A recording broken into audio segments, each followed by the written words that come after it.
वक्रतुंड महाकाय सूर्यकोटी समप्रभा निर्विघ्नं कुरु मे देव सर्वकार्येषु सर्वदा। नमस्कार, मी भूषण पुन्हा एकदा आपल्या सर्वांचे नवीन व्हिडिओमध्ये स्वागत करतो। मंडळी, आपली पुन्हा एकदा होणार आहे बजेट ट्रिप आणि ही ट्रिप होणार आहे कोकणातल्या रत्नागिरी जिल्ह्यातील एका धार्मिक स्थळी आणि ते म्हणजे श्री स्वयंभू गणेश मंदिर गणपतीपुळे। मुंबई ते गणपतीपुळे कमी बजेटमध्ये तुम्ही प्रवास कसा कराल, तिकडे गेल्यानंतर राहण्याची व्यवस्था, खाण्याची व्यवस्था आणि तिकडे गेल्यानंतर तुम्ही कोणकोणती जागा फिरू शकता, या सर्व गोष्टींची माहिती तुम्हाला आजच्या व्हिडिओमधून मिळेल। तर तुम्हाला मात्र व्हिडिओ शेवटपर्यंत पाहत राहायचं आहे आणि माझ्यासोबत यायचं आहे थेट गणपतीपुळे। व्हिडिओला सुरुवात करूया, पण त्याआधी माझ्यासोबत बोला गणपती बाप्पा मोरया, मंगलमूर्ती मोरया।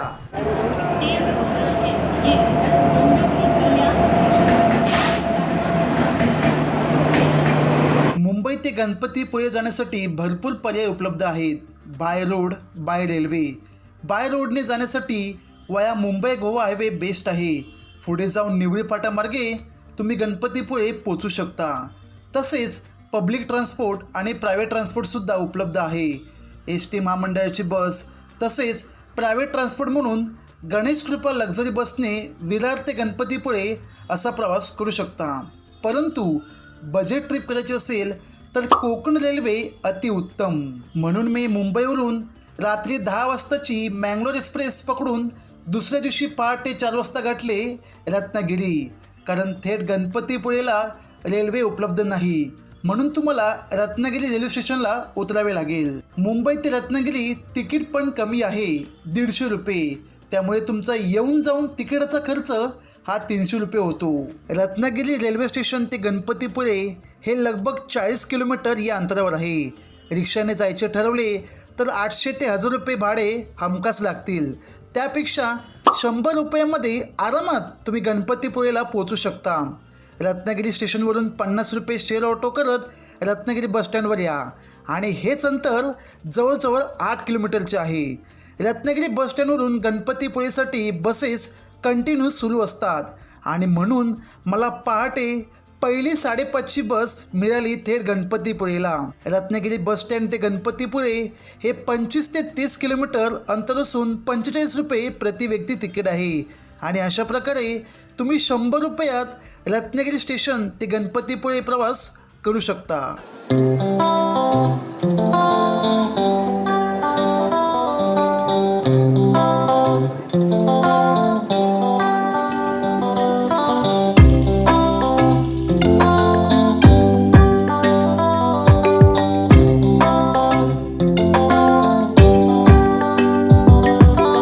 रत्नागिरी बसस्टँड ते गणपतीपुळे हे जे अंतर आहे ना 25 किलोमीटरचं असून बरोबर पाऊण तासामध्ये पोचलेलो आहे।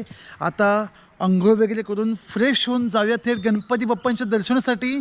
पण त्याआधी राहण्याची व्यवस्था कुठली आहे आणि तीसुद्धा कमी बजेटमध्ये ते पाहून घेऊया।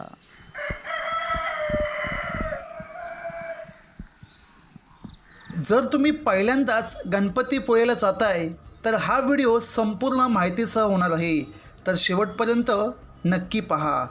गणपतीपुळेला राहण्यासाठी ठिकठिकाणी हॉटेल्स, लॉजेस, रूम्स उपलब्ध आहेत आणि हे सर्व तुम्हाला 500 ते 2000पर्यंत मिळून जातील। पण कमी खर्चात राहण्याची व्यवस्थासुद्धा उपलब्ध आहे आणि ते म्हणजे गणपतीपुळे भक्त निवास। जर तुम्ही एस टी महामंडळाच्या बसने येत आहे तर ड्रायव्हरला नक्की सांगून ठेवा की मला भक्त निवास या ठिकाणी सोडा, पण तिकडे थेट बस जात नाही। पण जो गेट आहे ना मंदिराचा, तिथून तुम्हाला थोड्या अंतरावर भक्तनिवास बॅनर आहे त्या ठिकाणी सोडतील आणि तेथून तुम्हाला 1 किलोमीटर चालत द्यायचं आहे। थोडा रस्ता कच्चा आहे तर थोडा पूर्ण डांबरीकरण। गणपतीपुळे भक्तनिवासात डॉर्मेटरी रूमपासून AC, नॉन AC या सर्व रूम्स उपलब्ध आहेत। डॉर्मेटरी रूममध्ये टोटल 12 बेड्स असतात आणि प्रति व्यक्ती 100 रुपये, ज्यामध्ये 1 बेड, 1 सतरंजी आणि सामान ठेवण्यासाठी लॉकर दिले जाते। कुटुंब असेल तर 350 रुपयापासून 950पर्यंत रूम मिळतील, ज्यात 2 ते 3 बेड, बाथरूम अटॅच, बाल्कनी, सामान ठेवण्यासाठी कबाड इत्यादी काही मिळून जाईल। या भक्तनिवास ठिकाणी यायचे असल्यास तुम्हाला येथेच येऊन बुकिंग करावे लागेल, कारण या ठिकाणी ऑनलाईन बुकिंग होत नाही. म्हणून मी 100 रुपयामध्ये डॉर्मेटरी बेड बुक केला आणि सोबत आयडेंटिटी कार्ड कंपल्सरी आहे. राहण्याच्या सुविधेसोबत खाण्याची सुविधासुद्धा उपलब्ध आहे. सकाळी चहा नाश्ता, ज्यात 10 रुपये चहा, 15 रुपये कॉफी. नाश्त्यासाठी पोहे, उपमा, गोड शिरा, साबुदाणा खिचडी इत्यादी काही मिळून जाईल. तसेच दुपारी आणि रात्री जेवणाची सुविधासुद्धा उपलब्ध आहे. या ठिकाणी मिळणारे जेवण, नाश्ता हे कमी दरात मिळतात. म्हणजे चहा 10 रुपये, पोहे शिरा 30 रुपये आणि जेवण तुम्ही 80 रुपयात पोटभर करू शकता. शुभप्रभात मंडळी, नमस्कार, गुड मॉर्निंग. गणपतीपुळेला येण्याची ही माझी दुसरी वेळ. मागे जेव्हा आलो होतो ना, तेव्हा एक छोटासा व्हिडिओ अपलोड केला होता, श्री क्षेत्र गणपतीपुळे. पण त्या व्हिडिओमध्ये ना बरेच कमेंट आले की गणपतीपुळे या ठिकाणी सामान्य माणसांना परवडणारं भक्त निवास याची थोडक्यात माहिती द्या. त्या व्हिडिओमध्ये देता नाही आली, पण आय होप की आजच्या व्हिडिओमधून माहिती मिळाली असेल. जर तुम्हाला ती आवडली, नक्की व्हिडिओला लाईक करा. आणि आता जाऊया थेट गणपती बाप्पांचे दर्शन करण्यासाठी. तर समोर हा भक्त निवास आणि इथूनच जायचं आहे मंदिराकडे थेट 10 ते 15 मिनिटात. तर माझ्यासोबत पुन्हा एकदा बोला, गणपती बाप्पा मोरया, मंगलमूर्ती मोरया.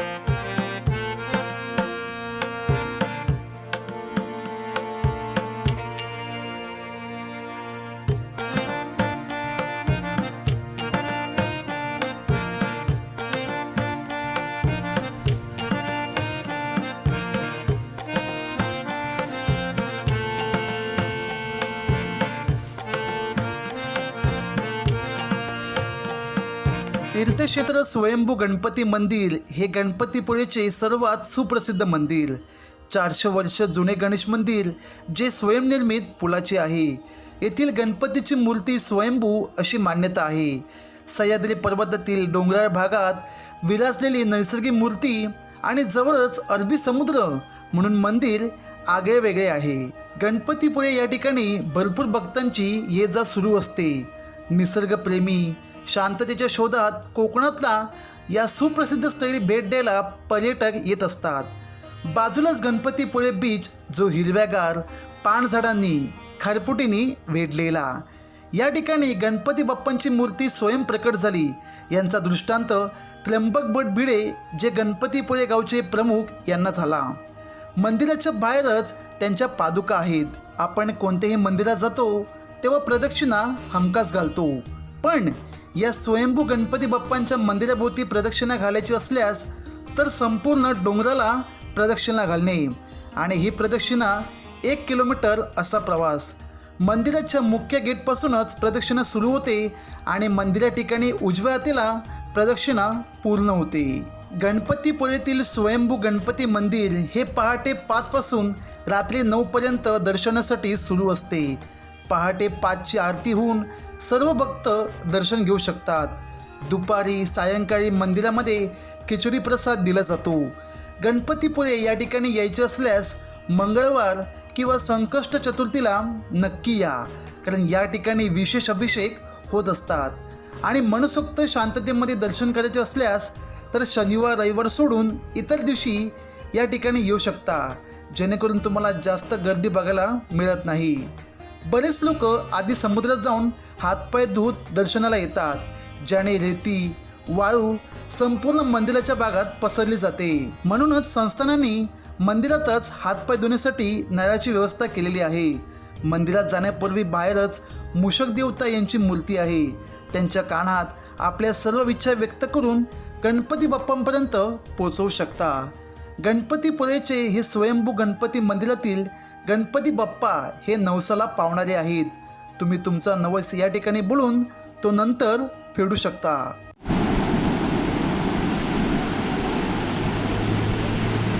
मागच्या वर्षी पावसाळ्या ऋतूमध्ये आलो होतो ना गणपतीपुळेला, तेव्हा हा समुद्र एवढा खवळलेला की मंदिराच्या पायथ्याशी येऊन नमस्कार करायचा. हे आहे गणेश मंदिर, स्वयंभू श्री गणेश मंदिर आणि हे मेन पायऱ्या. पावसामध्ये ना हा समुद्र एवढा खवळतो की ही शेवटच्या पायऱ्यापर्यंत पाणी येतं आणि पाणी एकदम आतमध्ये जातं. एवढं भयानक. पावसाळ्यामध्ये सर्व वॉटर स्पोर्ट्स ॲक्टिव्हिटी बंद असतात, पण आता सर्व सुरू आहेत. तर नेमक्या कोणकोणत्या आहेत ते जाणून घेऊ, प्लस त्याचे तिकीट फेअर सर्व काही. मंदिराशेजारी मोठा बीच आहे. त्या ठिकाणी बऱ्याच वॉटर स्पोर्ट्स ॲक्टिव्हिटीज सुरू असतात, ज्यात banana ride, jet ski, speed boat ride इत्यादी काही. आणि हे सर्व तुम्हाला 200 पासून 600 रुपयांपर्यंत ॲक्टिव्हिटी करून मिळतील. त्यासोबत लहान मुलांसाठी horse ride, camel ride, bike ride इत्यादी काही करून मिळेल. अजून काही दुसरे बीचेस आहेत ज्या ठिकाणी झिप लाईन, स्कुबा डायव्हिंग हे सुद्धा करून मिळतील. जर तुम्हाला स्कुबा डायव्हिंग करायचे असेल तर नेवरे बीच आणि झिप लाईन ॲक्टिव्हिटी ही आरेवारे बीचजवळ केली जाते. ज्यांना या वॉटर स्पोर्ट्स ॲक्टिव्हिटी करायची असतील त्या सर्वांचा टोटल खर्च 1000 रुपयांपर्यंत होऊन जातो. गणपती बाप्पांचे दर्शन करत तुम्ही 25 रुपयात लाडू प्रसाद घेऊ शकता. तसेच गणपतीपुळे मंदिराशेजारी छोटे मोठे दुकाने सुद्धा आहेत. त्या ठिकाणी मोदक प्रसाद, मालवणी खाजा, लाडू आणि इतर चैनीच्या वस्तू मिळतात.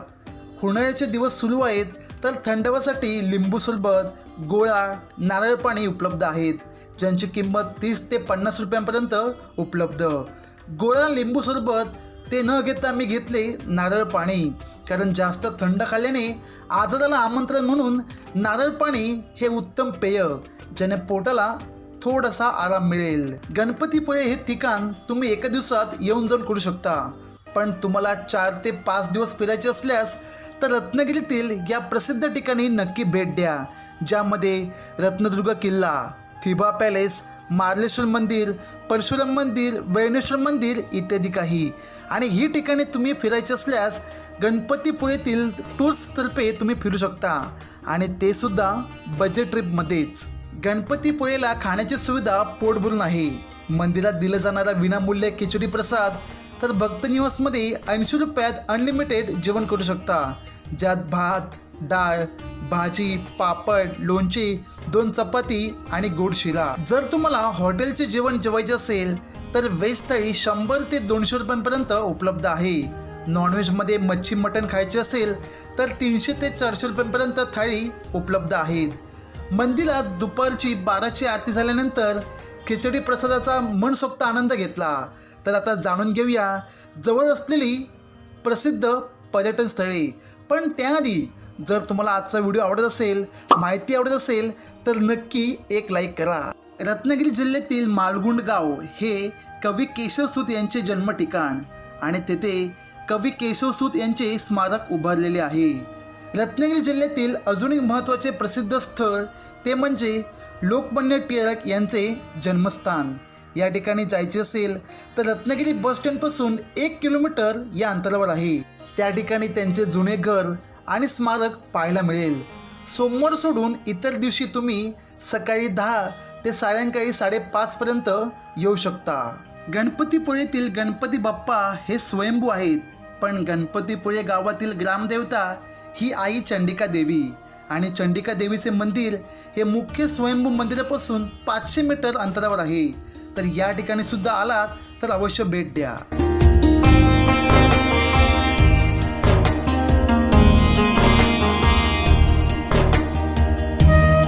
गणपतीपुळेला आल्यावर आपली सबस्क्राईब भावकी मिळाली आहे. दादा आपलं नाव सांगा. कृष्णा भाऊ सावंत. आपलं मावशी नाव? पल्लवी सावंत. आणि ते स्वप्नील सावंत. स्वप्नील सावंत. कसे वाटतात व्हिडिओ? मस्त वाटतं. ट्रॅव्हल्स सगळं आवडतात, पण पण ट्रॅव्हल्स आईची रेसिपी. अरे वा वा, धन्यवाद धन्यवाद.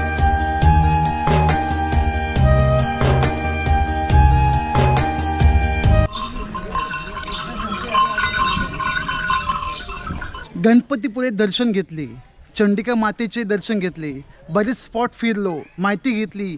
आता नेक्स्ट स्पॉट तो म्हणजे प्राचीन कोकण. प्राचीन कोकण संग्रहालय हे नव्याने उभारलेले आहे. पूर्वी जुन्या काळात कोकणातली माणसे कसे राहायची, त्यांचे राहणीमान, खाद्यपदार्थ सर्व काही या प्राचीन कोकण संग्रहालयामध्ये पाहायला मिळेल. पण आत प्रवेश करण्यासाठी 50 रुपये फी आहे. जर तुम्हाला कॅमेरा व्हिडिओ शूटिंग करायचे असेल तर 20 रुपये अधिक फी. प्राचीन कोकण फिरताना तुम्हाला काही गोष्टी नाही समजल्या तर टूर गाईड तुम्ही हायर करू शकता आणि ते सुद्धा विनामूल्य.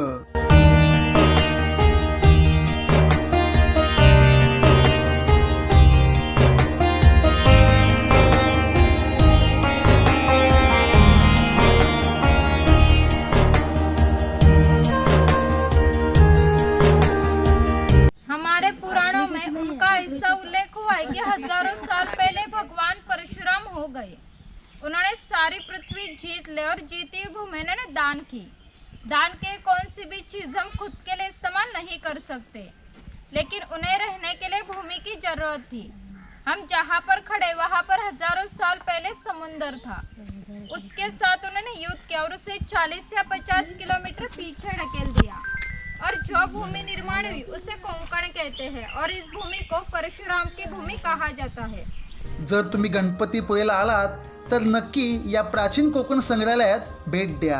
सकाळी 7 वाजता केले होते चेक इन आणि आता बरोबर दुपारी 4च्या आसपास केलंय चेकआउट, कारण आता सुरुवात करूया पुढच्या प्रवासाला. तर असं काही गणपतीपुळे दर्शन तुमचा प्रवास होऊ शकतो, ज्यामध्ये जाऊन येऊन मंदिराचा परिसर फिरून तेथील खाद्यपदार्थ घेत 1 दिवसीय प्रवास. तुम्ही गणपतीपुळे फक्त दर्शनासाठी जाताय तर प्रति व्यक्ती 1000 रुपये खर्च येतो. ट्रेनचा प्रवास जाऊन येऊन 300 रुपये, गणपतीपुळे ते रत्नागिरी जाऊन येऊन 200 रुपये आणि गणपतीपुळे राहणे, तेथे फिरणे, खाद्यपदार्थ घेत 500 रुपये खर्च येतो. जर समजा तुम्हाला अजून थोडे दिवस किंवा काही ॲक्टिव्हिटी करायची असतील आणि रत्नागिरी दर्शन करायचे झाल्यास तर प्रति व्यक्ती 3 ते 4000 रुपये खर्च येतो. मागे पुढे होईल पण 3000पर्यंत प्रति व्यक्ती हमखास खर्च होतो. जर तुम्ही या बजेट ट्रिपप्रमाणे गणपतीपुळे प्रवास कराल तर प्रति व्यक्ती 1000 रुपये गणपतीपुळे दर्शन होऊन जाईल. तर मंडळी, तुम्हाला आजचा हा गणपतीपुळे देवदर्शन कमीत कमी खर्चामध्ये प्रवास कसा वाटला नक्की कमेंट करा. आय नो की खर्च हा मागे पुढे होऊ शकतो, पण 100% जर तुम्ही या बजेटने आलात तर तुमचा येऊन जाऊन खर्च होतो 1000 रुपये आणि या 1000 तुम्ही मुंबई ते गणपतीपुळे आणि गणपतीपुळे मुंबई असा प्रवास होऊ शकतो. बाकी व्हिडिओमधून जी माहिती दिली ती कशी वाटली नक्की कमेंट करा. व्हिडिओ आवडल्यास लाईक करा, नाही आवडला तर डिसलाईक करा. चॅनलला नवीन भेट दिली असेल चॅनलला सबस्क्राईब करून बाजूला घंटी दाबायला विसरायचं नाही, नाहीतर तुमका अशा प्रकारचे व्लॉग ट्रॅव्हल पाहायला कसे मिळतील त्यासाठी घंटी दाबा. लवकरच भेटू मंडळी अशा नवीन व्लॉग किंवा ट्रॅव्हलमध्ये. तोपर्यंत तुम्ही प्रवास पहा आणि माझ्यासोबत प्रवास करा.